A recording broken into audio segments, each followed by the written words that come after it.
There's already been a stack written on the huge summer ahead, and some has been more fiction than fact, according to the Test skip. In particular, when it comes to things like, say, David Warner's potential return? I think there's always a little bit of both. Look, I think Davey's sounded like it was a bit more tongue-in-cheek knowing Davey. But the obvious void at the top of the batting order remains the same, as leading candidates flatter to deceive in recent weeks, which leaves 2 Australia A games and some Shield matches as the ultimate batting shootout. Look, again, I think, ask me in a couple of weeks. We've only had 2 Shield rounds. We've got a couple more first-class games to go, so I wouldn't be surprised if someone really jumps out. Whoever makes the Test 11 will be tasked with one not-so-easy-to-do task: beat India across 5 tests and win back the Border Gavaskar trophy. Yeah, I've never won the trophy, so it doesn't sit well with me. Trying to make amends for that. They've played really well the last couple of series out here. They outplayed us, so the challenge to us, for most of us were there in the last couple of series, is trying to be a little bit better. The first test is in Perth, November 22, and every ball is live on Fox Cricket. As the huge test series against India fast approaches, selectors are facing a familiar question. Just who is Australia's next opener? Now, the race to partner Usman Khawaja at the top of Australia's batting order really ramps up tomorrow, and there's any number of candidates in the running. For more, let's bring in Fox Sports News reporter Jim Callanan. Jim, hello to you.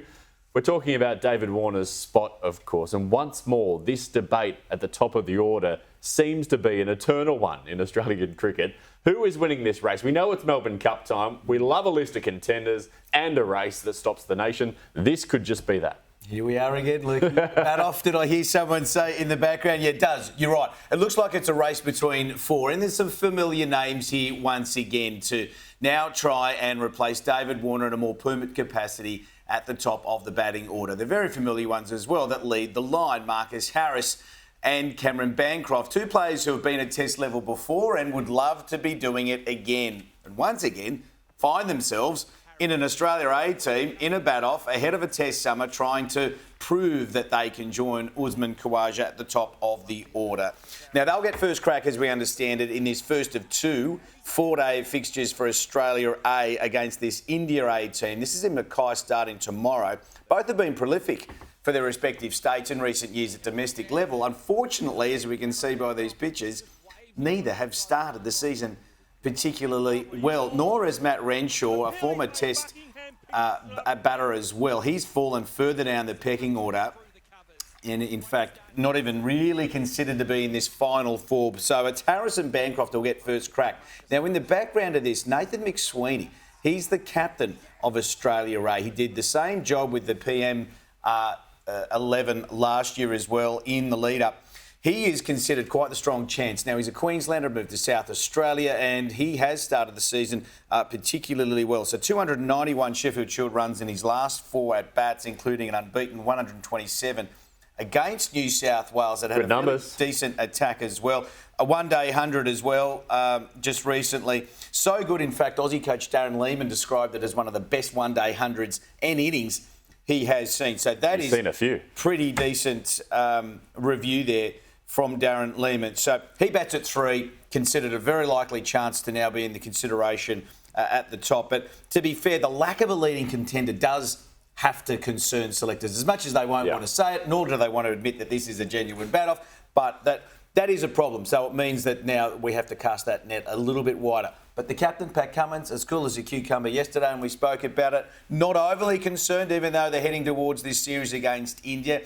This was his thoughts on who might just be that person likely to join Usman Khawaja. I think it's exciting. Some of them have had a taste of Test cricket before. I think others are really young. And really someone who's been scoring runs, that's pretty much the main criteria. Outside of that, we're relatively open-minded. Would Sam Constance come into view? He scored some runs, but at 19. Look, I think if you're good enough, you're old enough. I think, there's no reason. If you're 19, if you're 49, if you're good enough, you get picked. So he's had a really good start to the year. I like what he brings to the table. Costas really is the man on everyone's lips at the moment. In Australian cricket, we love a teenager who's breaking out after a couple of first-class games and calling for him ad nauseum to be chucked into the Test side. Is it a risk to play a guy like that so early in his career in a Test series like this against India?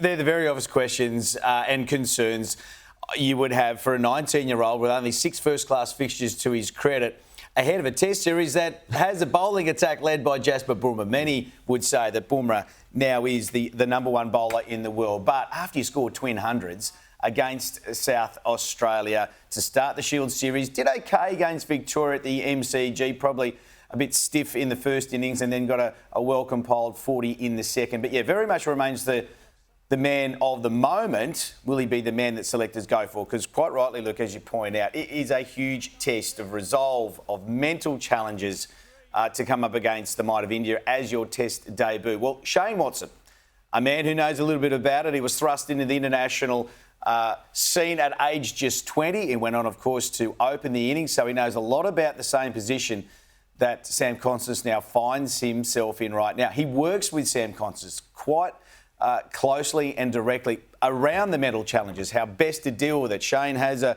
platform that he uses himself, and he's had a book as well that goes with it, The Winner's Mindset. So he works very closely with Sam Constance in this, how to get yourself to be absolutely ready. He is convinced, absolutely and utterly convinced, Sam not only can do it physically, but also now importantly can handle the mental side of things. I caught up with Shane Watson last night. This is what he had to say about Sam and why he thinks he's ready to be the next opener of Australia. Well, for me, the answer's staring us in the face, for sure. Sam Constance, the skill that he's got and what he's displayed so far at the start of the summer. There's a big couple of weeks coming up as well from him and all the openers around Australia, because there is a slot available. But yeah, look, I'd love to be able to see Sam Constance get an opportunity. It's a perfect time to blood a young guy with the sort of ageing batting lineup that we do have. Knowing that we're missing Cam Green for this summer as well, so yeah, I'd like to see him open. Well, there you go. Endorsements from the likes of Darren Lehman, now Shane Watson, and plenty more. It really comes down to Sam and scoring some runs. Yeah. He won't get first crack, we understand, tomorrow in this Australia A game in Mackay. We'll see it all on Fox Cricket. Does that suggest that he's probably not at the top of the pecking order? I would think you'd say Marcus Harris, Cameron Bancroft, you're both Test batters. You both got bank of runs in the last couple of seasons. You deserve that first chance. But if you don't take it, Sam Constance is right behind you, nipping right at your heels. And Nathan McSweeney as well as a big shout. So, yes, the bat off it begins tomorrow. Both games are on Fox as well. First game in Mackay, then again at the MCG starting November 7. Can't wait for it. Before then, we all start November 22. First Test, Perth, Australia, India, 5-Test series, the Border Gavaskar Trophy. We haven't won it in a decade, Lukey. Cannot wait. This is just going to whet the palate for what's to come. Jim, thanks for that. We'll be right across it in the lead up, as will you.